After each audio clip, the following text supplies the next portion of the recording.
Hello everyone, I'm Molly from Chinese Learning. Today I will share a new story with you. It is called Húlí和葡萄.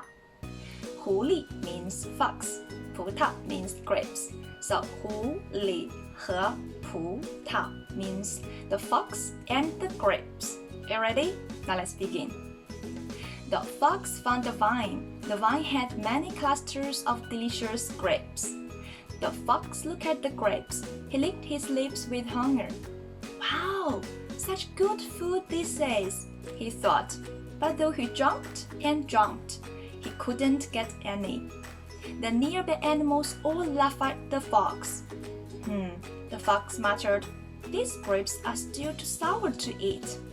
And so he went home dejectedly.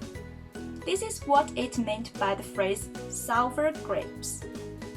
The phrase 吃不到葡萄说葡萄酸 literally means that when one cannot attain the grapes, they will respond by saying the grapes are too sour to eat anyway.